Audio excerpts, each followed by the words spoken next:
معزز مومنین، میں آپ تمام کا بےحد مشکور اور ممنون ہوں جو آپ لوگ برابر یہاں کے ہفتے واری نشست میں تشریف لاتے ہیں، اور مولانا بہشتی صاحب قبلہ کے بھی ہم بہت مشکور ممنون ہیں، چونکہ ایام اذان شروع ہونے والے ہیں، دوسرا ہفتہ محرم میں آئے گا، تو یہ جو ہفتے واری چل رہے تھے، ہر ہفتے کو جو 8 بجے سے ایک نشست ہو رہی تھی تفسیر جامع کبیر کی، تو قبلہ کافی محنت اور بڑی ہی کوششوں سے اور محبت سے اپنے ہی پورے یعنی جذبات کے ساتھ یہاں پر آتے ہیں اور بڑی محنت سے اس کو تیار کرتے ہیں تفسیر جامع کبیر۔ ہم ان کی بہت زیادہ قدر کرتے ہیں، اللہ ان کو صحت و عافیت بخشے پروردگار، اور ان کے تبلیغی معاملات میں ان کے آسانی فراہم کرے۔ تو یہ آج جو سو یہ 10ویں نشست ہے تفسیر جامع کبیر کی، تو اس کے بعد اب محرم کا آغاز ہو رہا ہے، اور انشاءاللہ آگے قبلہ بھی مصروف رہتے ہیں، پہلا عشرہ دوسرا عشرہ پتہ نہیں کہاں کہاں، تو محرم میں مجالس کی کثرت رہتی ہے، تو اس میں جو سو اس لیے اس کو تھوڑا سا روک دیا جاتا ہے، سائلنٹ کیا جاتا ہے۔ پھر جیسا بھی اس کے بعد کا شروع ہوگا انشاءاللہ تو آپ کو اطلاع دی جائے گی، اور ہم بےحد مشکور اور ممنون ہے اشرف حسین صاحب کے اور اصغر حسین صاحب کے، جو یہ عاشور خانے کا جو انتظام کیے ہیں، آپ لوگ تک یہ چیز پہنچ رہی ہے، اور جس نے مخلوق کا شکریہ ادا نہیں کیا اس نے خالق کا شکریہ ادا نہیں کیا، یہ حدیث بھی ہے، اور اسی کے ذریعے ہم آپ تک پہنچ رہے ہیں۔ تو ہم سامعین کے بھی جو پابندی سے آتے ہیں ان سب کا ہم شکریہ ادا کرتے ہیں، اور یہ 10ویں آخری نشست ہے، انشاءاللہ محرم کے بعد آپ کو اطلاع دی جائے گی۔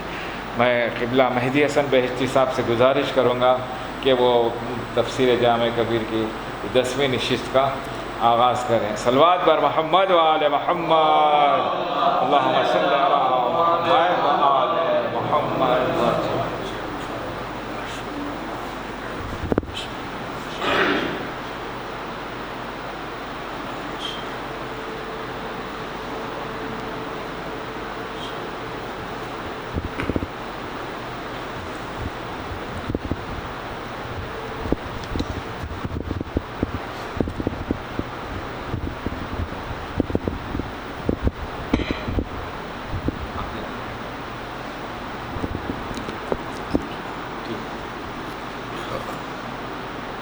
ٹھیک ہے جی بس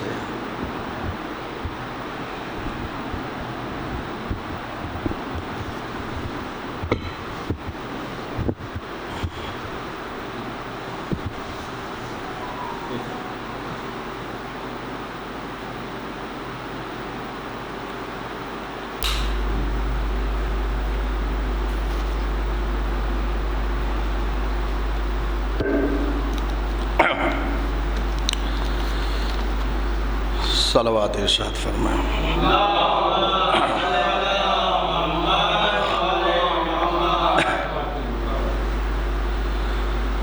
اعوذ باللہ من الشیطان اللعین الرجیم، بسم اللہ الرحمن الرحیم، الحمد للہ رب العالمین، بارئ الخلائق اجمعین، باعث الانبیاء والمرسلین، والصلاة والسلام علی حبیبہ وخیرتہ، حافظ سرہ ومبلغ رسالاتہ، ابی القاسم محمد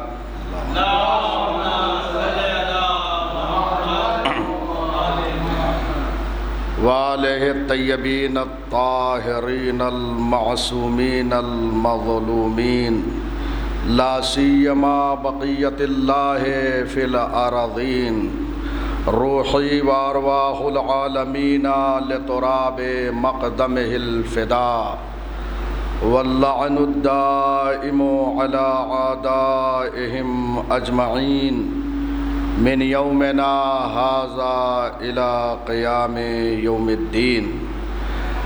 اما بعد وصلالة النبیین وصفوة المرسلین. معزز اور محترم سامعین،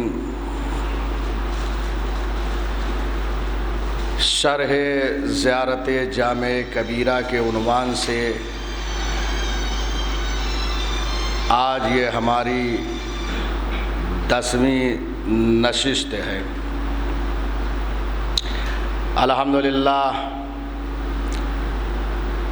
یہ جو جلسات گزرے ہیں، جو نشستیں گزری ہیں، ان میں بہت سارے مطالب آپ کے گوش گزار کیے گئے. انشاءاللہ یہ سلسلہ آئندہ بھی جاری رہے گا. ہم نے یہ عرض کیا تھا کہ پہلے سلام کے بعد ائمہ خدا علیہم الصلاۃ والسلام کی 19 خصوصیات، 19 صفات جو ہے یہاں پر بیان ہوئے ہیں. ہم نے اب تک 16 صفات کو، امتیازات کو اور خصوصیات کو بیان کیا. آج یہ 17ویں صفت ہے جو ہم بیان کر رہے ہیں. وصلالة النبیین، اور سلام ہو آپ پر اے نبیوں کی اولاد. یہ بظاہر ترجمہ ہوا. سلالہ کے معنی ہے فرزند کے، اولاد کے، نسل کے. چونکہ ائمہ خدا علیہم السلام انبیاء کرام کی پاک نسلوں سے ہوتے ہوئے جو ہے اس کائنات میں تشریف لائے، اس لیے آپ کو صلالة النبیین کہا جاتا ہے. چنانچہ جناب آدم وہاں سے تو سبھی چلے ہیں. اس کے بعد ائمہ خدا علیہم السلام کا جو امتیاز صلب جناب نوح میں تھے، اس کے بعد جناب ابراہیم، جناب اسماعیل، یہ سب انبیاء سے گزر کے جو ہے مارد وجود میں آئے اور اس کائنات میں تشریف لائے. اس وجہ سے آپ کو صلالة النبیین کہا جاتا ہے. یہ انبیاء کی اولاد میں سے ہے. ایک معنی اور صلالہ کے جو ہے متعدد معنی ہے، لیکن جو مفسرین نے، شارحین نے جو ہے اس کی شرح کیا ہے، وہ 2 معنی کو لے کر زیادہ شرح کیا ہے. صلالة النبیین یعنی آپ انبیاء کی اولاد میں سے ہیں، ائمہ خدا علیہم السلام. لہذا السلام علیکم، میں نے عرض کیا کہ یہ جتنے فقرات ہیں یہ سب ایک دوسرے پہ عطف ہو رہے ہیں. السلام علیکم یا اہل بیت النبوہ ومعدن الرسالہ، اور اس کے بعد وہ صلالة النبیین، یہ عطف ہے وہیں پر یا اہل بیت النبوہ. اس لیے اعراب کے لحاظ سے یا اہل آیا ہے وہاں، تو یہاں پہ وصلالة، کیونکہ معطوف کا اعراب اور عطف دونوں اعراب میں جو ہے یکسانیت ہوتی ہے. لہذا ادبیات کے لحاظ سے ان تمام چیزوں کی رعایت کرنا چاہیے. ہمارے یہاں جو بہت سی دعاؤں کی کتابیں رائج ہیں اس وقت، بہت ساری غلطیاں اس لیے ہو جاتی ہیں جب معطوف کہیں دور ہوتا ہے تو لوگ متوجہ نہیں ہوتے ہیں. یہ سلالۃ النبیین وہیں پہ عطف ہے. سلام ہو آپ پر اے انبیاء کی اولاد، یہ کہہ کر ائمہ ہدیٰ علیہم السلام کو یہاں پہ سلام کیا جا رہا ہے. ایک اور معنی سلالہ کے جو بیان ہوئے ہیں وہ خلاصے کے بیان ہوئے ہیں، جس کا معنی ہے خلاصہ، اسارہ. خلاصے کو کہتے ہیں سلالہ. یعنی تمام انبیاء کرام علیہم السلام کی جسمانی خصوصیات اور روحانی خصوصیات ان میں جمع ہیں. اس لیے ائمہ ہدیٰ علیہم السلام کو سلالۃ النبیین کہا جاتا ہے. اے انبیاء کے اسارہ، اے انبیاء کے خلاصہ. یعنی اگر آپ انبیاء کو دیکھنا چاہتے ہیں، ہم نے دیکھا نہیں، جو ائمہ ہدیٰ علیہم السلام کے زمانے میں تھے، اگر وہ دیکھنا چاہتے رہے ہوں کہ آدم کیسے تھے، نوح کیسے تھے، ابراہیم کیسے تھے، اسماعیل علیہم السلام یہ سب کیسے تھے، تو وہ ائمہ کو دیکھتے تھے، کیونکہ ساری چیزیں ان میں جمع تھیں. لہٰذا وہ جو جتنے بھی انبیاء 1,24,000 سارے انبیاء کرام کی خصوصیات جو ہے ان کے اندر جمع تھی. یہ معمولی بات نہیں ہے. کسی ایک بڑے انسان کی، کسی ایک انسان کے اندر اگر خصوصیت پائی جائے، ایک بزرگ عالم دین ہمارے گزرے ہوں اور کوئی ایک عالم کے اندر ان کی صفت اگر پائی جائے تو آپ بتائیے احترام کتنا ہوگا اس عالم کا. اور جہاں 1,24,000 انبیاء کی جسمانی و روحانی صفات جمع ہوں، انہیں ائمہ ہدیٰ کہتے ہیں. ملاحظہ فرمایا آپ نے، یہ ہے انبیاء. جیسے طہارت، انبیاء کرام کی طہارت، اور یہ طہارت بھی یہاں ہے. انبیاء مافوق بشر تھے، ائمہ ہدیٰ علیہم السلام مافوق بشر. اسی طریقے سے ساری خصوصیات الحمدللہ. میں یہاں پہ ایک مشہور حدیث مبارک کو پڑھتا ہوں، بارہا آپ نے سماعت فرمایا. اس سے یہ بخوبی آپ اندازہ لگا سکتے ہیں کہ کیسے انبیاء کی خصوصیات معنوی ان کے اندر جمع ہیں. مشہور حدیث ہے. اس حدیث مبارک کو تاریخ دمشق میں ابن عساکر نے لکھا ہے. تاریخ دمشق میں ابن عساکر نے لکھا ہے. اور اس میں جب آپ ملاحظہ فرمائیں گے تو جہاں پہ امیر المومنین کے حالات زندگی کو بیان کیا گیا ہے، وہیں پہ یہ حدیث آپ کو مل جائے گی. دوسرا حوالہ جلد 2، البتہ تاریخ دمشق جلد 2. دوسرا حوالہ شیخ سلیمان قندوزی، ان کی کتاب ہے ینابیع المودہ، مشہور کتاب ہے. اس میں بھی یہ روایت موجود ہے، صفحہ 253 پہ. گنجی شافعی انہوں نے اپنی کتاب کفایت الطالب میں اس حدیث مبارک کو نقل کیا. یہ سب علماء اہل سنت ہیں. ہمارے یہاں تو ہے ہی ماشاءاللہ یہ ساری جو ہے مناقب کی کتابوں میں، احادیث کی کتاب میں یہ سب روایت تو آپ کو مل جائے گی، لیکن اہل سنت نے بھی یہ سب نقل کیے ہیں.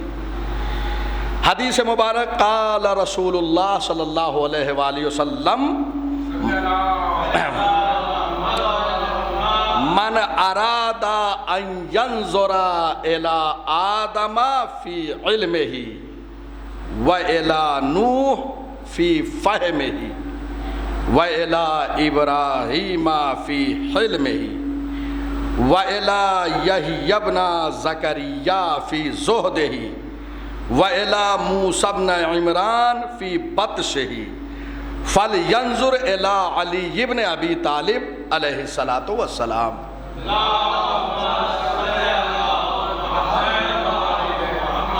یہ حدیث مبارک ہے، علماء شیعہ نے لکھا ہے اور اہل سنت نے بھی اس حدیث کو نقل کیا ہے، میں نے یہاں پہ حوالہ پیش کر دیا ہے۔ البتہ یہ ہے کہ کہیں کہیں مختصر آپ کو لفظوں کی تبدیلی کے ساتھ بھی روایت ملے گی۔ من اراد ان ينظر الى آدم فی علمہ، جو آدم کو ان کے علم میں دیکھنا چاہتا ہے، نوح کو ان کے فہم میں دیکھنا چاہتا ہے، ابراہیم علیہ السلام کو ان کے حلم میں دیکھنا چاہتا ہے، وَإِلَىٰ یحییٰ ابن زکریا فی زہدہ، یحییٰ ابن زکریا کو ان کے زہد میں دیکھنا چاہتا ہو، وَإِلَىٰ موسیٰ ابن عمران فی بطشہ، جناب موسیٰ ابن عمران کو جو قوت و طاقت میں دیکھنا چاہتا ہے، فَلْيَنظُرْ إِلَىٰ عَلِيِّ ابن ابی طالب، اسے چاہیے کہ علی ابن ابی طالب علیہ السلام کی طرف دیکھے۔ یہ ہے خلاصہ انبیاء۔ انبیاء میں جو چیزیں معنوی پائی جاتی ہیں وہ سب امیر المومنین میں جمع ہیں، اور ایک امیر المومنین علی ابن ابی طالب میں اگر سارے صفات یہ جمع ہیں تو اس کا مطلب یہ ہے کہ سارے انبیاء میں، سارے ائمہ ہدی میں انبیاء کے صفات جمع ہیں۔ کیوں؟ اس لیے کہ امامت و ولایت و خلافت امیر المومنین اہم ہے، اس کے بعد اگر ان کی خلافت اور ساری چیزیں ثابت ہے تو بعد کے ائمہ کی آسانی سے ثابت ہو جائے گی، اس لیے کہ نص امیر المومنین سے موجود ہے۔ یوں تو پیغمبر اکرم کی وہ حدیث جناب جابر موجود ہے کہ جس میں سب کے اسامی جو ہے بیان فرما دیے ہیں پیغمبر نے کہ میرے بعد 12 جانشین ہوں گے، اور اس کے بعد جو ہے حدیث ثقلین کو خطبہ غدیریہ میں پیش کیا ہے، اور اس کے بعد یہ اعلان ولایت ہے۔ اس کا مطلب یہ ہے کہ پہلے حضور نے حدیث ثقلین کو بیان کر کے علی ابن ابی طالب کی ولایت کا جو اعلان کیا، اس بات کی دلیل ہے کہ حدیث ثقلین میں عطرتی 12 امام ہیں، اب مثال کے طور پر ایک کو پیش کیا ہے۔ ابھی میں نے ایک جو ہے آپ کے واٹس ایپ میں اور گروپ میں آرٹیکل کو بھیجا، میں نے اس میں خطبہ غدیریہ جو کہ مشہور خطبہ ہے، اس کو علماء شیعہ کے علاوہ خود حاکم نیشاپوری نے نقل کیا ہے۔ حاکم نیشاپوری کی کتاب ہے المستدرک علی الصحیحین، میں نے خود متن اپنے نگاہوں سے دیکھا ہے، البتہ اختصار کے ساتھ پیغمبر کے خطبے کو نقل کیا ہے۔ وہاں پہ حدیث ثقلین کو نقل کیا ہے حاکم نیشاپوری نے، اور اس روایت کو صحیح السند قرار دیا ہے۔ میں نے اس روایت کو ابھی وہ قرآن جو ہے گروپ ہے اس میں نے ارسال کیا، آپ دیکھ سکتے ہیں حاکم نیشاپوری، اور اس حدیث سے پہلے ایک اور حدیث کو بیان کیا ہے، اسی خطبہ پیغمبر کو نقل کیا ہے اختصار کے ساتھ۔ تو یہ سارا وجود جو علماء لگائے ہوئے ہیں اپنا امیر المومنین کی ولایت کو ثابت کرنے کے لیے، وہ اس لیے ہے کہ اگر ان کی خلافت و ولایت پر دلیلیں آپ دے کر ثابت کر لے گئے تو بقیہ ائمہ کی خلافت و امامت و ولایت بآسانی ثابت ہو جائے گی۔ اسی لیے ہمارے علماء نے اپنی پوری طاقت لگا دی ہے۔ الغدیر مشہور کتاب، میں نے عرض کیا اس سے پہلے 20 جلد علامہ امینی نے یہ کتاب لکھی ہے، جس میں سے 11 جلدیں جو مارکیٹ میں موجود ہیں، 9 جلدیں ابھی چھپی نہیں ہیں۔ ہندوستان کے بزرگ عالم دین فحل الفحول آیت اللہ العظمیٰ علامہ میر حامد حسین ہندی، انہوں نے کتاب لکھی، لکھنؤ کے رہنے والے تھے، انہوں نے کتاب ابقات الانوار لکھی۔ ابقات الانوار یہ جواب ہے تحفہ اثنا عشریہ کا۔ تحفہ اثنا عشریہ جو ہے محدث دہلوی نے لکھی تھی شیعوں کے رد میں، اس میں ایک باب تھا باب امامت، صرف علامہ میر حامد حسین ہندی نے باب امامت جو اس نے لکھی تھی اس کا جواب دیا ہے کئی جلدوں میں۔ اور ابقات الانوار، ہمارے بہت سارے علماء نے اس کا جواب دیا تھا، لیکن ایک کتاب جو مشہور ہوئی وہ ابقات الانوار ہے۔ ابقات الانوار ان کے والد بزرگوار نے بھی ایک کتاب لکھی ہے، اسی کے جواب میں ہندوستان میں بہت کام ہوئے۔ تو یہ امیر المومنین چونکہ ان کی خلافت کو پیغمبر نے، ان کی جانشینی کا اعلان حضور نے غدیر میں کیا، اور آج پوری توانائی ہماری جو ہے اسی ولایت کے اس بات میں لگ رہی ہے۔ ایک جملہ کہا ہے علامہ امینی نے، کہ اگر امیر المومنین کی خلافت اور جانشینی کو تحت الشوا قرار نہ دیا گیا ہوتا تو مجھے اتنا وقت نہ لگتا کہ میں پوری اپنی زندگی امیر المومنین کی جو ہے خلافت ثابت کرتا، میں اور کچھ فضائل امیر المومنین کے لکھتا، لیکن تحت الشوا قرار دیا تو مجھے ثابت کرنے میں پوری عمر جو ہے وہ لگ گئی کہ امیر المومنین خلیفہ بلا فصل رسول اللہ ہے۔ اور میں یہ صرف اس لیے لایا ہوں کہ یہ جملہ عرض کر دوں کہ وہاں پر حضور نے اعلان ولایت میں جب من کنتو کہا ہے تو اس سے پہلے ایک اولویت کا اقرار لیا ہے۔ الستو اولا بکم من انفسکم، کیا تمہارے نفسوں پہ اولا بالتصرف ہوں یا نہیں؟ پہلے حدیث ثقلین، اس کے بعد یہ فقرہ، اس کے بعد من کنتو مولا۔ آپ ترتیب تو دیکھیے، حدیث ثقلین اس میں اطرت پیغمبر داخل ہے، اور یہ بتا دیا کہ اہل بیت صرف نہیں کہا، اس کے بعد وہ اطرتی کہا۔ اطرت کا عنوان جو ہوتا ہے بہت قریبی لوگوں پر ہوتا ہے۔ یہ اہل بیت کے مسئلے کو حدیث ثقلین میں واضح کر دیا کہ اس میں ازواج پیغمبر شامل نہیں ہیں۔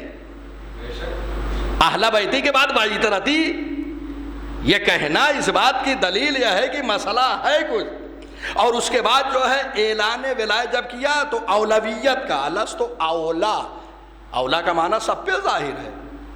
اسی بات کو نیشاپوری نے لکھا ہے المستدرک علی الصحیحین میں، کہ رسول نے پہلے اولویت کا اعلان کیا ہے اپنے، اور سوال کیا ہے مجمع سے، کہیں ایسا نہ ہو کہ اگر حضور کہہ دیتے میں اولا ہوں سب خاموش رہتے تو بعد میں اعتراض کرتے۔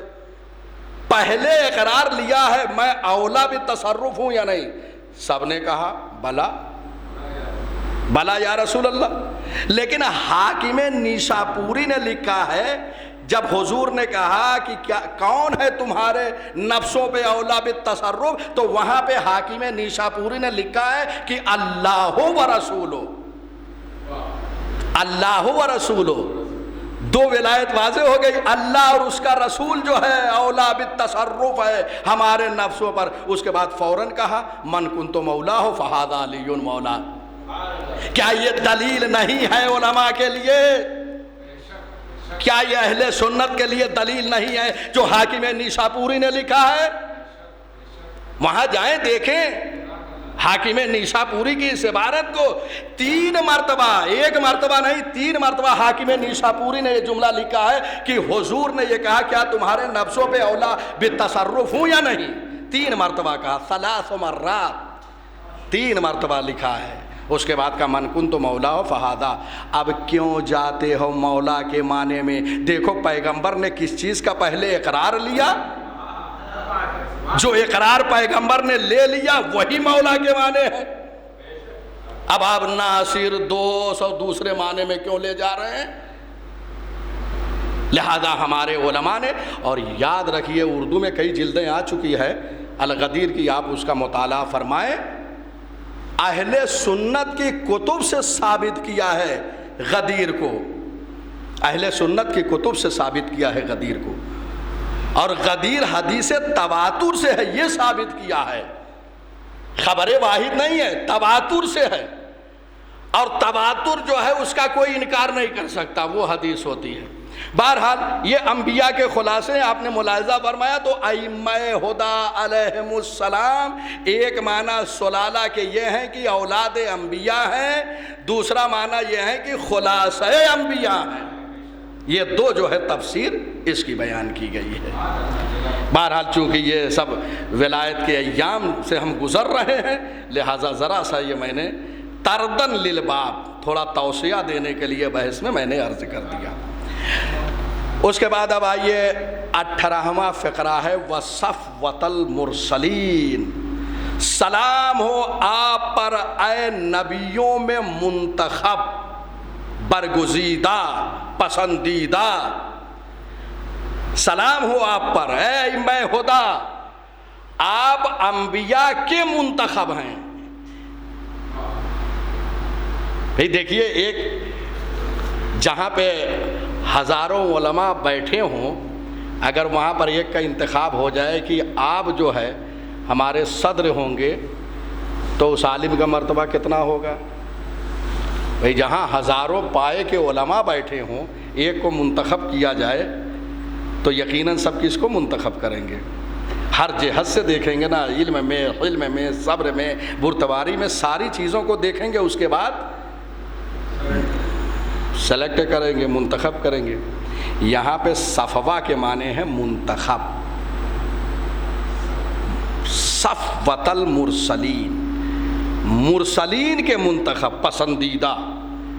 بھئی یہیں سے اندازہ لگتا ہے اس بات سے، اگر کوئی بھی روایت موجود نہ ہو کہ ائمہ ہدی علیہم السلام غیر حضرت تمام انبیاء سے افضل ہیں، یہی کافی ہے. وصفوۃ المرسلین، مرسلین کے پسندیدہ اور منتخب ہیں، ان کے درمیان یہ منتخب ہوئے ہیں.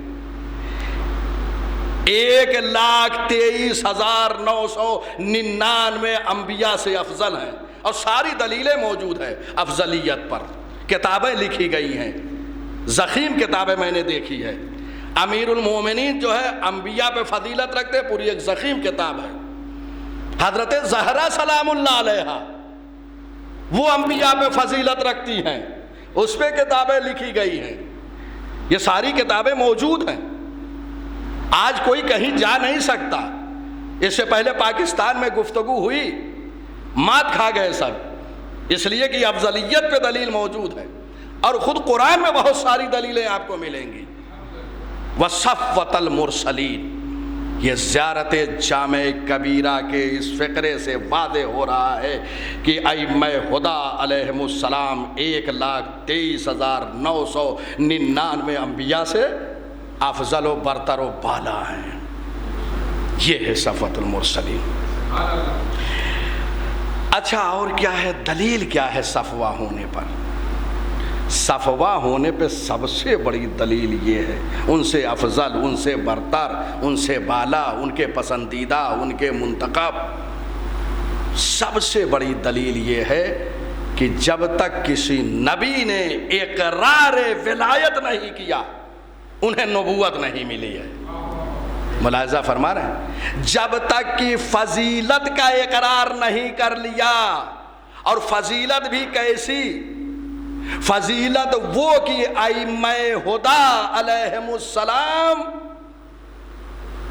تمام لوگوں پر فضیلت رکھتے ہیں، ان کے علاوہ جتنے ہیں سب پر فضیلت رکھتے ہیں. اس کا اقرار، ان کی ولایت کا اقرار جب کیا ہے، تب انہیں نبوتیں ملی ہیں، رسالتیں ملی ہیں. اب کوئی یہ نہ کہیں یہاں صرف مرسلین کا لفظ آیا ہے، انبیاء کا تو ہے نہیں، نبیین تو ہے نہیں. جو رسول ہوتا ہے وہ نبی بھی ہوتا ہے، اس لیے کہ رسول جو ہوتے ہیں وہ خاص ہوتے ہیں.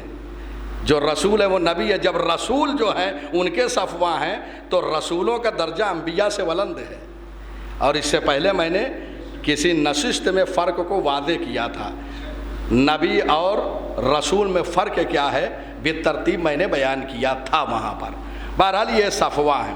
اب آئیے دیکھیے، روایت میں مصحف ناطق امام جعفر صادق علیہ الصلاۃ والسلام فرماتے ہیں، یہ تقریباً میں آپ کو اس سلسلے میں متعدد روایت بصائر الدرجات میں مل جائے گی. محمد ابن حسن ابن صفار کی لکھی ہوئی ہے، جو امام عسکری علیہ السلام کے صحابی تھے. بہت قدیم کتاب ہے، فضائل اہل بیت میں یہ کتاب لکھی گئی ہے، بصائر الدرجات. بہترین کتاب ہے، موجود ہے میرے پاس بصائر الدرجات. اس میں یہ روایت ہے کہ ما من نبی ولا من رسول ارسل الا بولایتنا وبفضلنا علی من سوانا. کوئی نبی ایسا نہیں ہے، کوئی رسول ایسا نہیں ہے کہ جس کو رسالت ملی ہو، نبوت ملی ہو، اور اس نے ہمارے ولایت کا اقرار نہ کیا ہو. یعنی ہماری جب ولایت کا اقرار کیا ہے تو انہیں نبوت ملی ہے، رسالت ملی ہے. تو اب یہیں سے اگر امت مسلمہ غور و فکر کر لے کہ جب انبیاء کو بغیر اقرار ولایت نبوت و رسالت نہیں ملتی تو ہمیں بغیر ولایت کے ایمان کیسے ملے گا؟ اور فرما رہے ہیں یہ روایت ہے الا بولایتنا، ہماری ولایت کے ذریعے سے ان کو رسالت ملی ہے اور نبوت ملی ہے. وبفضلنا علی من سوانا، اور ہمیں جب دوسروں پر برتری دیا ہے، فضیلت دیا ہے، تب ملی ہے. ایک فضائل کا اقرار، ایک ولایت کا اقرار، دونوں چیزیں اس حدیث مبارک میں موجود ہے. اس کے بعد ایک روایت اسی بصائر الدرجات سے اور پڑھ رہا ہوں، ولایتنا ولایت اللہ. معصوم فرماتے ہیں ہماری ولایت اللہ کی ولایت ہے. التی لم یبعث نبیا قط الا بها، اور کوئی نبی مبعوث نہیں ہوا ہے کبھی بھی جب تک کہ ولایت علی کا اقرار نہیں کر لیا. یہ ساری روایتیں بصائر الدرجات میں موجود ہیں. یہ دو روایت بصائر. ولایت علی ولایت اللہ ہے. کیوں؟ اس لیے کہ ولایت کو دنیا والوں نے نہیں دیا ہے، ولایت اللہ نے عطا کی ہے. اس کی ولایت ذاتی ہے اور ان کی ولایت اعطائی ہے. اللہ کی ولایت خود اس کی ذات سے ہے، جو اس کو قیومیت حاصل ہے ساری کائنات پر، اور اس نے ولایت کو ان کے حوالے کیا ہے. یہ ولی اللہ جو بنے ہیں یہ امت کے منت کی بنیاد پہ نہیں بنے ہیں. یہ ولی بنے ہیں، امام بنے ہیں، جانشین بنے ہیں، وصی بنے ہیں، وزیر بنے ہیں، خلیفہ بلا فصل بنے ہیں. یہ اللہ نے جو ہے بنایا ہے. یہ ولایت وہاں سے ہے. اس لیے دیکھا آپ نے، ولایتنا، ہماری ولایت ولایت اللہ ہے، اللہ کی طرف نسبت دے دیا. بس یہیں سے فرق واضح ہو گیا کہ جو غدیر میں نظام دیا گیا تھا، نظام ولایت، یہ نظام الہی تھا. اور اگر کائنات اس نظام الہی کو غدیر میں تسلیم کر لیے ہوتی تو آج جو مسلمان ہر جگہ ذلیل ہو رہے ہیں یہ نہ ہونا پڑتا.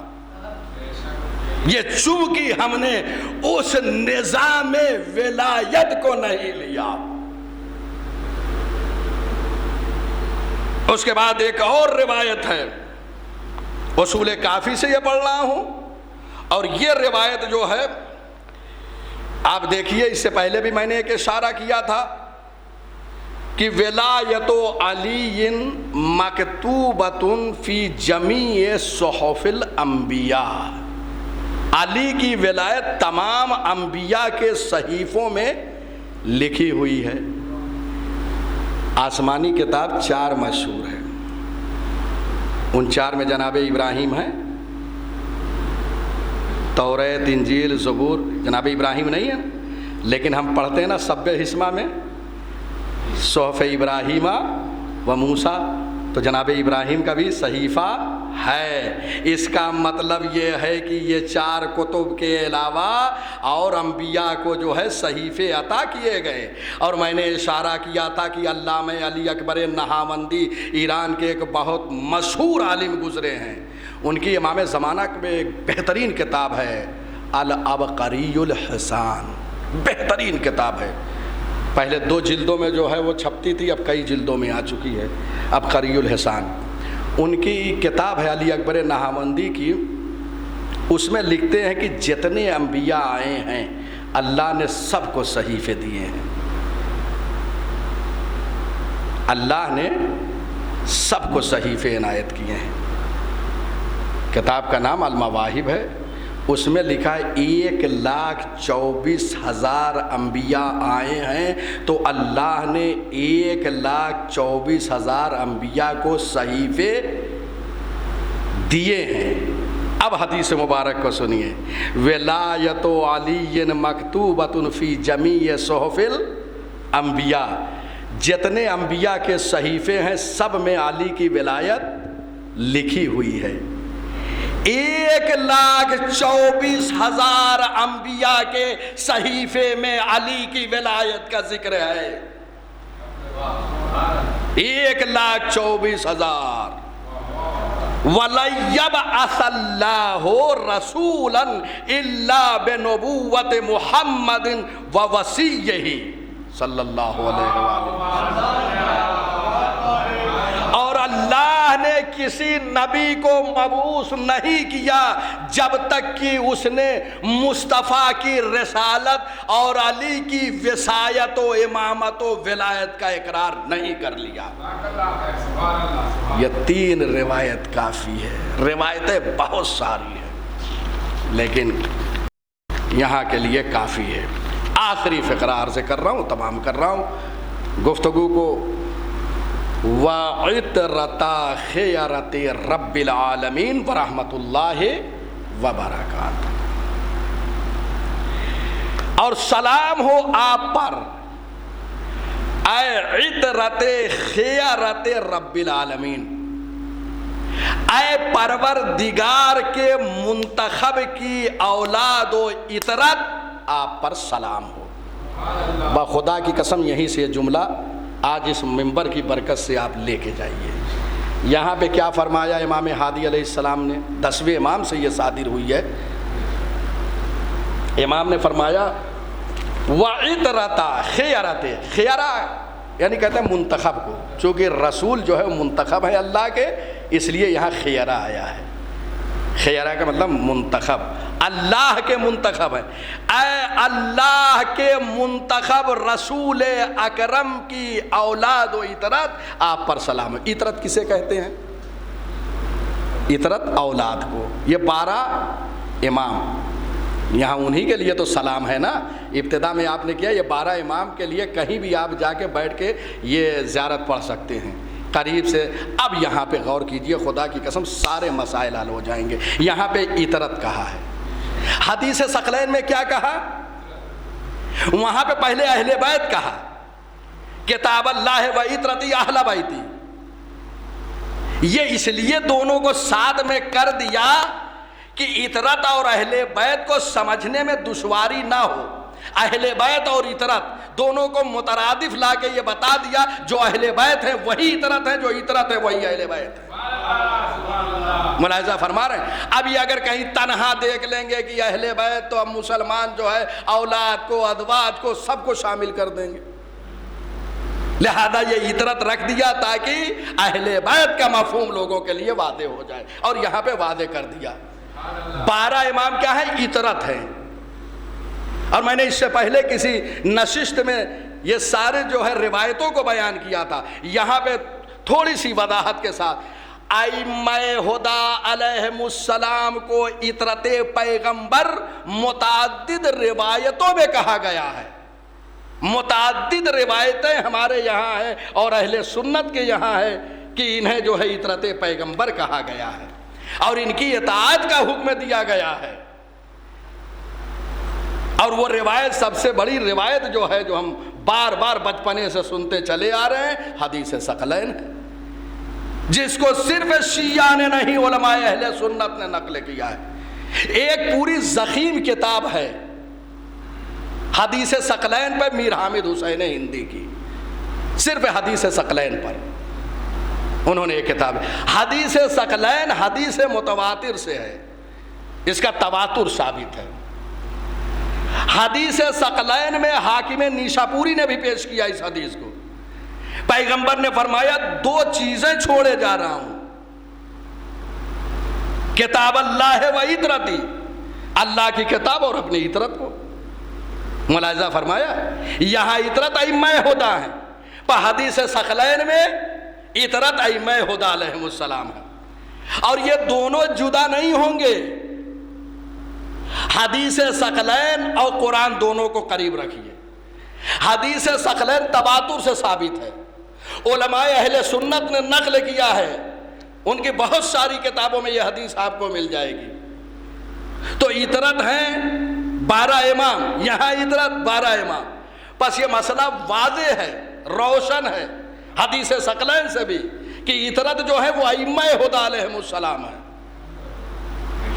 ابھی اور میں مزید واضح کروں گا جہاں پہ روایت میں حضور نے نام بھی لے لیا ہے۔ یہ روایت ہمارے شیعہ عالم جناب شیخ مفید نے الارشاد میں لکھی ہے، جلد 1 صفحہ 233۔ تو بہرحال یہ حدیث عطرت کہا گیا ہے۔ اب ایک حدیث مبارک کو اور پیش کر رہا ہوں، تمام کر رہا ہوں گفتگو کو۔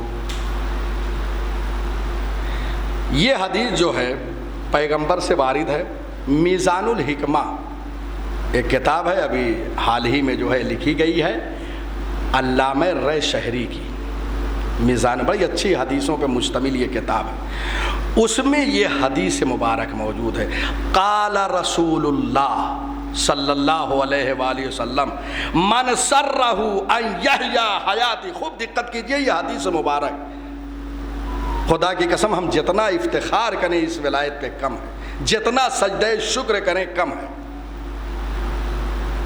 ہمیں یہ افتخار ہے کہ ہمارے مولا علی ہیں، ہمیں یہ فخر ہے ہمارے آقا علی بن ابی طالب، ہم ان کی رعیت میں ہیں، وہ ہمارے حاکم ہیں، وہ ہمارے اوپر اولیٰ بالتصرف ہیں۔ یہی ہمارے افتخار کے لیے کافی ہے۔ پیغمبر فرما رہے ہیں من سرہ ان یحییٰ حیاتی ویموتا مماتی ویسکن جنت عدن غرسہا ربی فلیوال علی من بعدی ولیوال ولیہ ولیقتد بالائمۃ من بعدی فانہم عطرتی خلقوا من طینتی رزقوا فہما وعلما۔ یہ حدیث مبارک موجود ہے۔ پیغمبر فرماتے ہیں جو یہ چاہتا ہے کہ وہ میری طرح زندگی گزارے، خدا کی قسم یہ جملہ ذرا سن لیجئے، پیغمبر فرماتے ہیں جو چاہتا ہے کہ میری طرح زندگی گزارے اور میری طرح جو ہے دنیا سے رخصت ہو، میری طرح اسے موت آئے، یعنی جو میری طرح حیات و ممات چاہتا ہے، وَيَسْكُنَ جَنَّتَ عَدْنٍ، اور جنت عدن میں رہنا چاہتا ہے، جس کو یہ خواہش ہے جنت عدن وہ کہ جس کو اللہ نے غرسہا ربی، میرے رب نے، پیغمبر فرما رہے ہیں میرے رب نے آراستہ کیا ہے۔ اسے کیا چاہیے؟ جو میری طرح زندہ رہنا چاہتا ہے، میری طرح مرنا چاہتا ہے، جنت عدن میں رہنا چاہتا ہے، اسے چاہیے فلیوال علیٰ، اسے چاہیے کہ وہ علی کی ولایت کو اختیار کرے۔ جس کے پاس علی کی ولایت ہے وہ زندہ ہے رسول کی طرح، دنیا سے جا رہا ہے رسول کی طرح۔ خدا آپ کی قسم بار بار اس حدیث کو پڑھنے کا دل کہہ رہا، اور چاہتا ہے جنت عدن میں۔ آپ بتائیے کہ ولایت کا کتنا ثواب ہے۔ لوگ ڈرانے کی طرف زیادہ چلے جاتے ہیں بیچارے، ان مطالب کی طرف اگر یہ بیان کر دیا نہ جائے سارے مسائل خود صحیح ہو جائیں گے۔ آج جو امت الجھ گئی ہے نا، وہ ولایت کا مفہوم واضح نہ کر سکے لوگ۔ اگر ولایت کے مفہوم کو واضح کرتے چلے جائیں نا تو آج سارے مسائل حل ہوتے جائیں گے. کسی کو نہ قبر سے ڈرانے کی ضرورت پڑے گی نہ کہیں اور سے. جب ولایت مضبوط ہو جائے گی، جیسے جیسے اپنے مولا سے قریب ہوتا جائے گا، ظاہر سی بات ہے تمام اعمال خود ہی انجام پائیں گے. تو یہ حدیث مبارک آپ نے جو میری طرح زندہ رسول فرما رہے ہیں، میری طرح زندہ رہنا چاہتا ہے، مرنا چاہتا ہے، جنت عدن میں رہنا چاہتا ہے، اسے علی کی ولایت کو اختیار کرنا چاہیے. اس کے بعد وَلْيُوَالِ وَلِيَّهُ، یہ بہت اہم ہے، یہ بھی سنیے کہ علی کی ولایت کو قبول کرے اور علی کے چاہنے والوں کو محبوب رکھے. خدا کی قسم دیکھو، ہو سکتا ہے کہ ہمارا ایک بھائی ہو لیکن ولایت پہ نہ ہو تو وہ ہمارا بھائی نہیں ہے. لیکن اگر علی کا کوئی دوست ہے، محب ہے، چاہنے والا ہے، اس کو کلیجے سے لگا کے رکھو. میرے ایک استاد محترم نے مشہد میں یہ جملہ کہا تھا کہ لوگوں کو، مومنین کو چاہو، انہیں دوست رکھو علی کی ولایت کی بنیاد پر، کہ انہوں نے تسلیم کیا یہ ہمارے رشتہ دار ہیں. ایسے انہیں مانو جیسے ایک سگے بھائی کو مانتے ہو. پہنچے ہیں ابھی ہم اس منزل تک، اس کو سمجھنے کی ضرورت ہے. اور وہ عالم بزرگوار مشہد مقدس میں ہیں، کہتے ہیں جب بھی میں حرم امام رضا میں حاضر ہوتا ہوں تو میں زیارت میں علامہ میر حامد حسین ہندی کو شریک کرتا ہوں، علامہ امینی کے لیے زیارت پڑھتا ہوں، علامہ شرف الدین موسوی جنہوں نے المراجعات لکھی ہے ان کی طرف سے زیارت پڑھتا ہوں. یہ تین عالم بزرگوار وہ ہیں جنہوں نے نہ جانے کتنے مسلمانوں کو علی کی دیوڑھی تک پہنچایا ہے، انہیں شیعہ بنایا ہے. جب الغدیر لکھی گئی تو بہت سارے شیعہ ہوئے. علامہ میر حامد حسین ہندی نے ابقات الانوار لکھ کے بہت ساروں کو شیعہ بنایا. المراجعات جس کا ترجمہ ظاہراً اردو میں بھی ہے، دین حق مذہب اہل بیت کے نام سے، یہ دو عالم شیعہ اور سنی کا مناظرہ ہے. اس زمانے میں ہوا تھا جب خط و کتابت چلتے تھے، یعنی دوریاں تھی دونوں میں، تو یہ خط لکھتے تھے وہ جواب دیتے تھے. اس طریقے سے وہ سارے خطوط اس میں جمع کر. عربی میں ہے المراجعات. چونکہ یہ لبنان کے رہنے والے ہمارے شیعہ عالم تھے اور مناظرہ ہوا تھا ایک عالم اہل سنت سے. یہ بہت اہم کتاب ہے، پوری دنیا میں یہ کتاب پڑھی جاتی ہے. آپ پڑھیے، اپنے اہل سنت بھائیوں کو بھی دیجیے پڑھنے کے لیے، اس لیے کہ دیکھیے اپنے مذہب کی حقانیت کو تو ہمیں اختیار ہے ثابت کرنے کا. لہذا یہ کتابیں دیجیے، دین حق مذہب اہل بیت کے نام سے. ہندوستان میں سمجھتا ہوں کہ دکانوں پہ یہ کتاب مل جائے گی. المراجعات عربی میں ہے یہ کتاب ان کی طرف سے. یہ کتاب جانتے ہیں بہت سارے، یہ ایک کتاب نے بہت سارے اہل سنت کو شیعہ بنا دیا ہے. اس کو پڑھیے اور دوسروں کو دیجیے. بہت بڑا سمجھ لیجیے کہ امت مسلمہ پہ احسان ہوگا، اس لیے کہ علی کی دیوڑھی تک پہنچانا، لوگوں کو ان کے دروازے تک لانا، یہ کم شرف نہیں ہوگا. لہذا یہ کتاب، بہرحال یہ روایت ہے. اب دیکھیے جو میں نے کہا تھا کہ اطرت کا مفہوم اب کہیں واضح ہوا ہو یا نہ، یہاں تو بالکل واضح ہو جائے گا، اس لیے کہ حضور نے نام بھی لے لیا ہے. وَلْيَقْتَدِ بِالْأَئِمَّةِ مِن بَعْدِي، اور میرے بعد ائمہ کی اقتداء کرے. کیوں؟ فَإِنَّهُمْ عِطْرَتِي، یہ ائمہ کیا ہیں؟ میری اطرت ہے. بس یہاں تو نام آ گیا. اطرت کون ہے؟ ائمہ ہیں. ائمہ جب اطرت ہو گئے تو اہل بیت کون ہے؟ یہی ہے. یہ مفہوم واضح ہو گیا. یہاں ائمہ کا نام آ گیا.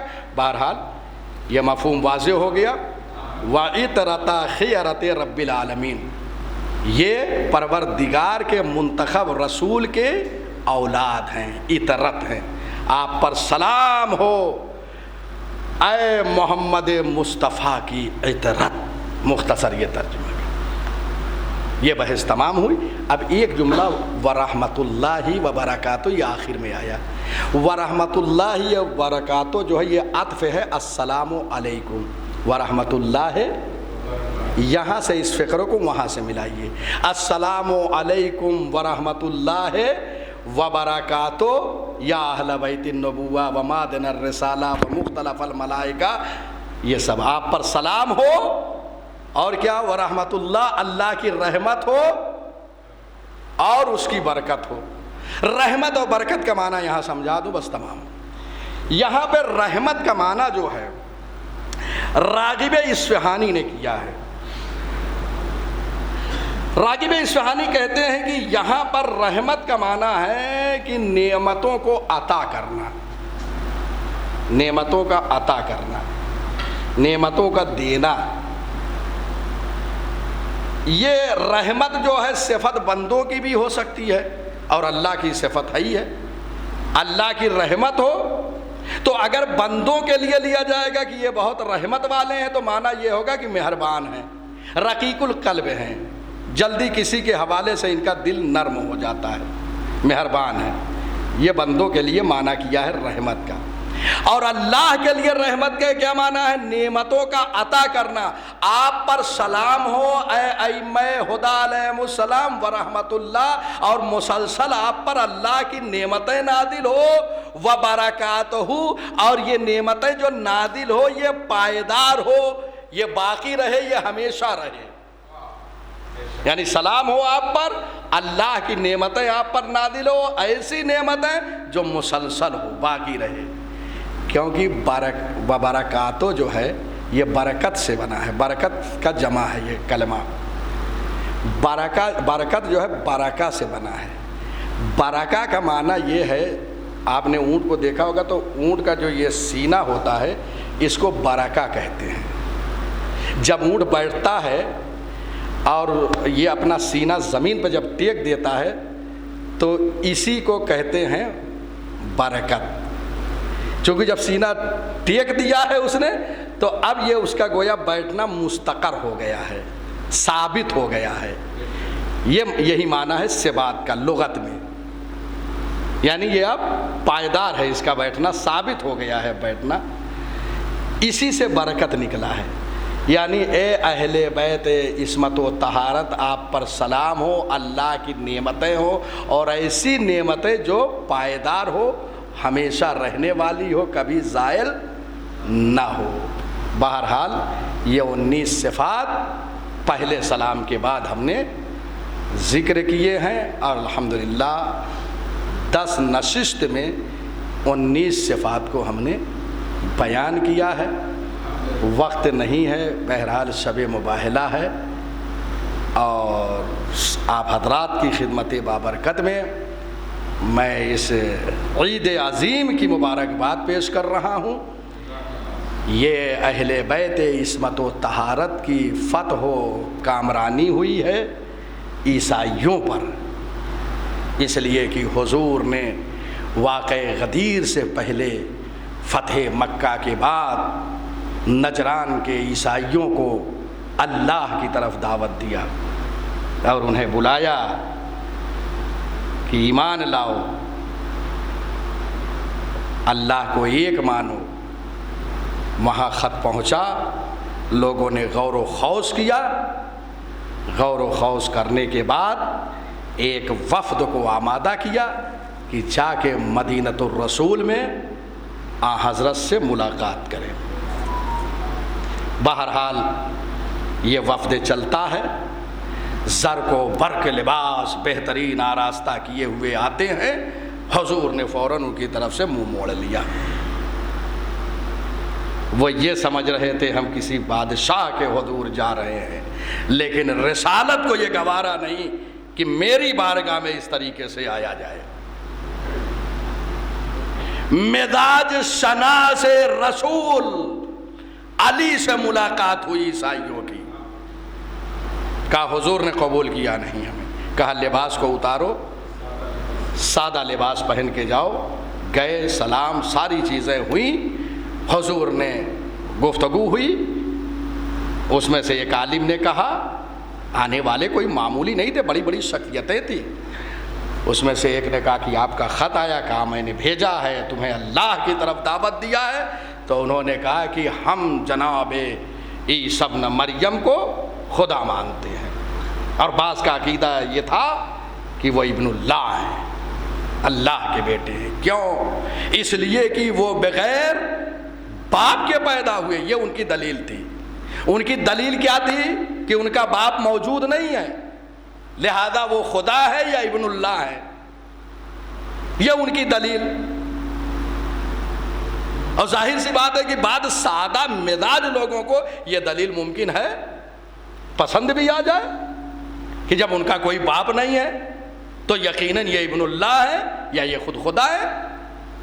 تو اب جب یہ دلیل ان لوگوں نے پیغمبر کے ساتھ سامنے پیش کیا تو حضور نے اس وقت وحی الہی کا نزول ہوا اور حضرت صلی اللہ علیہ وآلہ وسلم نے اس آیے مبارکہ کی تلاوت فرمائی، اِنَّا مَثَلَ عِیسَىٰ عِنْدَ اللَّهِ كَمَثَلِ آدَمَ خَلَقَهُ مِنْ تُرَابٍ ثُمَّ قَالَ لَهُ كُن فَيَكُونُ۔ عیسیٰ کی مثال اللہ کے نزدیک آدم کی طرح ہے۔ آدم کو مٹی سے بنایا اور اس کے بعد کہا کن فیکون، کہا ہو جا، تو عالم وجود میں جناب آدم آ گئے۔ اب بتائیے یہ حضور نے یہ آیت کیوں آئی؟ ان کے جواب میں، اگر تم یہ کہہ رہے ہو کہ جس کا باپ نہ ہو وہ خدا اور ابن اللہ ہے تو بدرجہ اولا تمہیں ماننا پڑے گا کہ جناب آدم جو ہے ابن اللہ ہے اور خدا ہے۔ اس لیے یہاں تو ماں ہے کم از کم جناب عیسیٰ علیہ السلام کی، وہاں تو نہ ماں ہے نہ باپ ہے، لہذا وہ بدرجہ اولا آپ کو ماننا پڑے گا۔ بھائی یہیں پہ خاموش ہو گئے۔ اس کے بعد کٹ حجتی پہ اتر آئے، پھر وہ مشہور آیت فمن حاجک فیہ من بعد ما جاءک من العلم، اے رسول اگر علم آنے کے بعد، دلیل آنے کے بعد، برہان آنے کے بعد، وحی الہی کے بعد یہ کٹ حجتی کریں تو ان سے کہو کہ آؤ ہم اپنے جو ہے بچوں کو بلاتے ہیں، تم اپنے بچوں کو لاؤ، ہم اپنی عورتوں کو لاتے ہیں، تم اپنی عورتوں کو لاؤ، ہم اپنے نفسوں کو لاتے ہیں، تم اپنے نفسوں کو لاؤ۔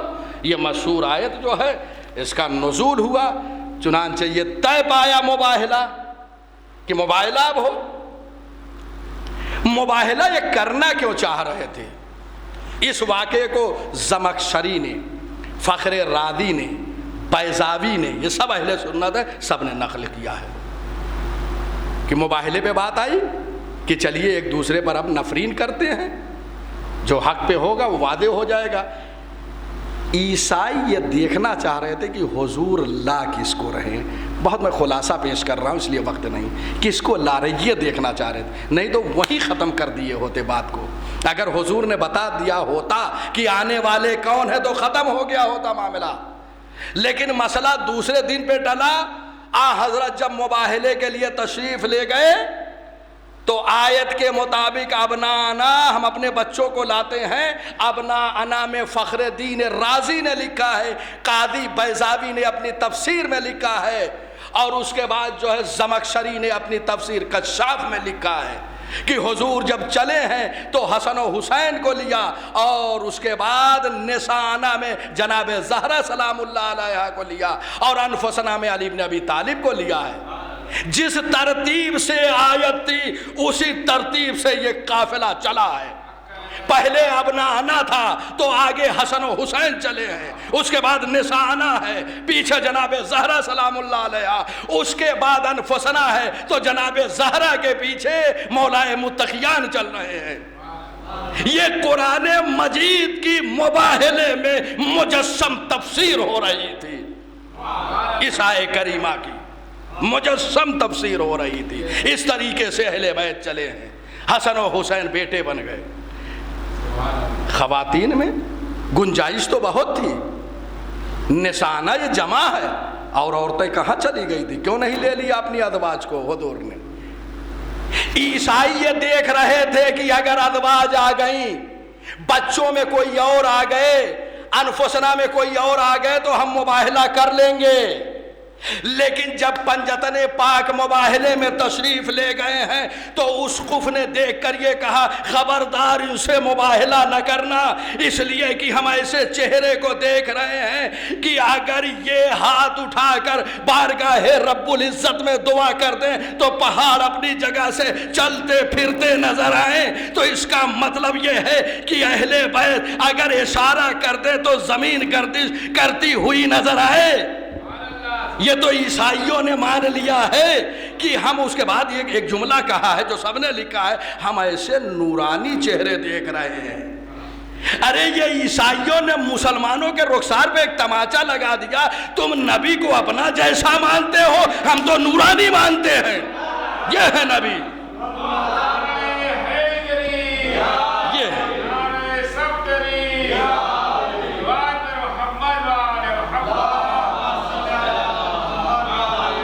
ہم ایسے نورانی چہرے دیکھ رہے ہیں، اگر یہ اشارہ کر دیں تو پہاڑ اپنی جگہ سے چلتا پھرتا نظر آئے، اتنی طاقت ہے۔ اور کیوں نہ ہو، اس لیے کہ اللہ کے صفت قادریت کے مظہر ہیں، یہ بڑا جملہ ہے خدا کی قسم، اللہ کی صفت قادریت کے مظہر کا نام ائمہ ہدی ہے۔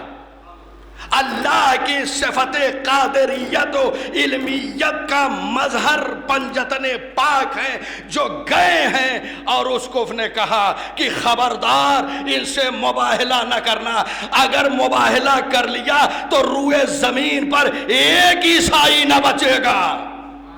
غور فرمایا، ایک عیسائی نہ بچے گا۔ بہرحال ان لوگوں نے مباہلہ کرنے سے انکار کر دیا، اس کے بعد صلح کیا، صلح کے بعد جزیے کی پیشکش کیا، جو تاریخ میں ساری چیزیں موجود ہیں۔ جب یہ ساری باتیں ہو گئی نا تو حضور نے کہا اگر آج عیسائی، انہوں نے کیا کہا تھا، اسقف نے یہ کہا تھا اگر آج یہ مباہلہ ہم کر لیں تو روئے زمین پر کوئی عیسائی نہیں بچے گا۔ حضور کہہ رہے ہیں اگر یہ عیسائی آج مباہلہ کر لیتے تو یا تو بندر کی صورت میں مسخ ہو جاتے یا سور کی صورت میں۔ اس کا مطلب یہ ہے اسقف نے جو کہا تھا کہ اگر آج ہم مباہلہ کر لیں تو روئے زمین پر کوئی انسان عیسائی باقی نہیں رہے گا، اس کا مطلب یہ ہے کہ اس کا کہنا یہ تھا عیسائی باقی نہیں رہے گا انسان کی شکل میں نہیں ہوگا، بلکہ وہ سور ہو جائے گا یا بندر ہو جائے گا۔ صلوات بھیجے محمد والے۔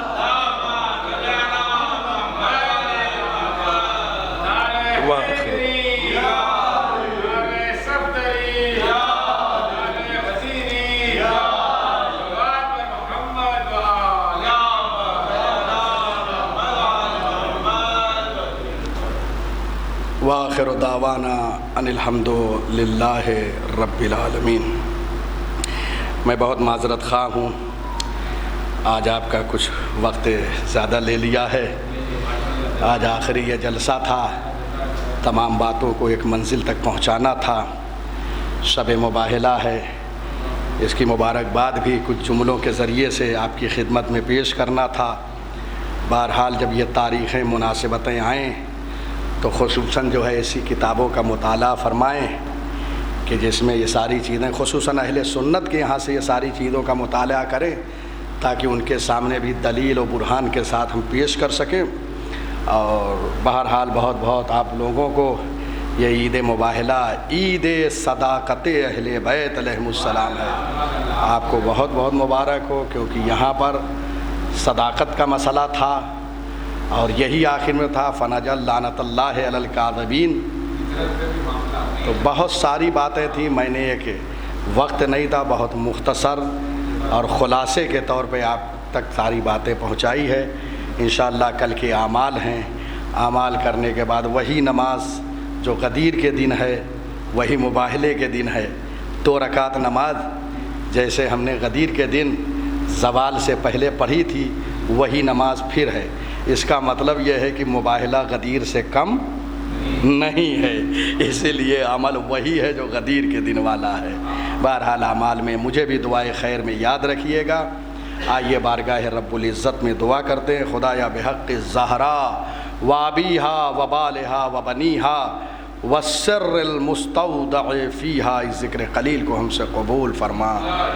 یا اللہ مزارات مقدسہ کی حفاظت فرما۔ پروردگارہ تجھے واسطہ ہے اہل بیت علیہم السلام کا، شیعان حیدر کرار کی حفاظت فرما۔ یا اللہ جہاں جہاں بھی مومنین دشمنان دین سے برسر پیکار ہیں، انہیں مباہلے کے صدقے میں فتح و کامرانی عنایت فرما۔ اے اللہ جو ناقد خدا ہیں، ہم میں جن بچیوں کے رشتے نہیں آ رہے ہیں ان کی قد خدائی فرما۔ اے اللہ جو لاولد ہیں ان کو اولاد عنایت فرما، جنہیں اولاد عنایت کی ہے ان کی اولاد کو نیک اور صالح بنا۔ پروردگارہ تجھے واسطہ ہے محمد و آل محمد کی عظمت کا، ہماری اموات کو بخش دے، جنہیں بخش دیا ان کے درجات عالی فرما۔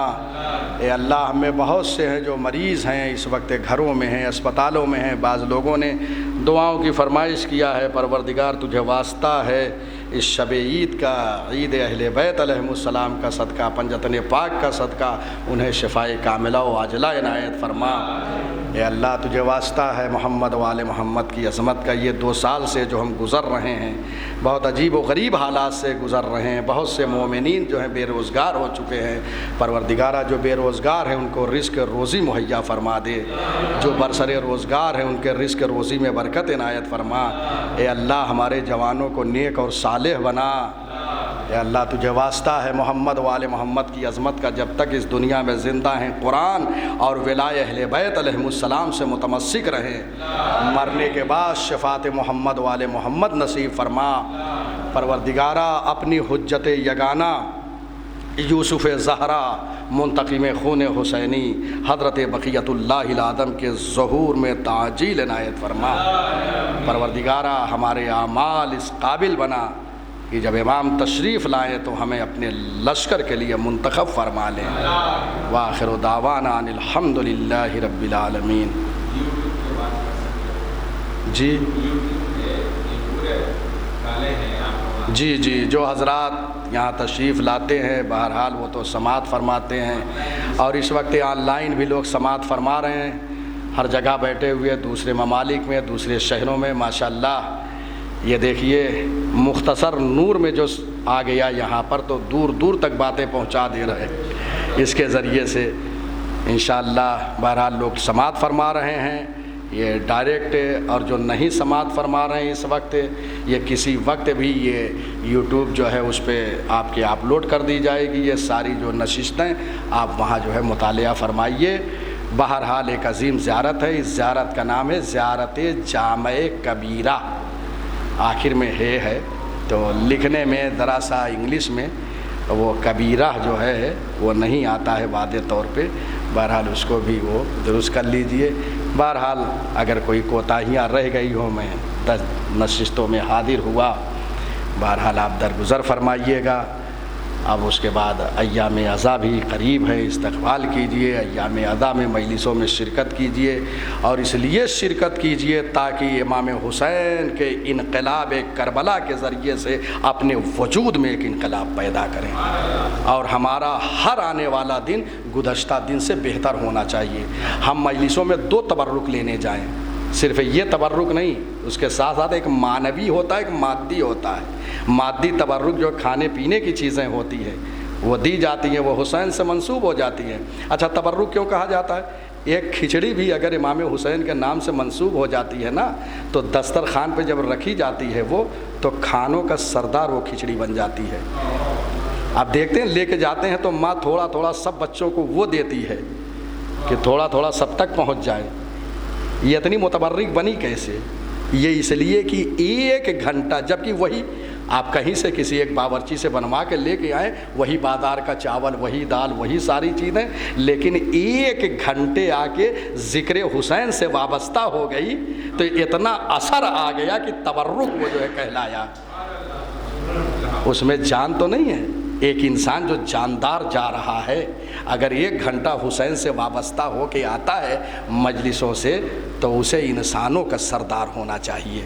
تو لہٰذا عزاداری سید الشہداء میں مادی اور معنوی دونوں تبرک کے لیے جائیں، جو وہاں سے ملے علماء ذاکرین کے بیانات اس پر عمل پیرا ہوں، اپنے وجود میں ان تعلیمات کربلا کو ڈھالتے جائیں تاکہ ہم اپنے گناہوں سے اس مہینے میں حر ہو جائیں، آزاد ہو جائیں، اس طریقے سے بنے، اور ہر آنے والا دن گزشتہ دن سے بہتر ہونا چاہیے۔ معصوم فرماتے ہیں اگر آئندہ کا دن گزشتہ سے بہتر نہ ہو تو وہ گھاٹے میں ہے، حتیٰ کہ برابر بھی اگر ہو جائے تب بھی وہ گھاٹے میں ہے۔ لہذا یہ ساری چیزوں سے اپنے کو مجاہز کریں۔ اللہم صلی علی محمد وآل محمد واجل فرجہم واحشرنا معہم یا کریم۔ اللہم عجل لولیک الفرج والعافیت والنصر والمستشہدین بین یدیک۔ السلام علیکم یا عبد اللہ، السلام علیکم یا ابن رسول اللہ، السلام علیکم یا شہداء کربلا جميعا، خصوصا سیدی و مولاي ابو الفضل العباس ابن امیر المؤمنین۔ السلام علیکم ورحمۃ اللہ وبرکاتہ۔ السلام علیکم یا ولی الغرباء، السلام علیکم یا معین الضعفاء والفقراء، السلطان یا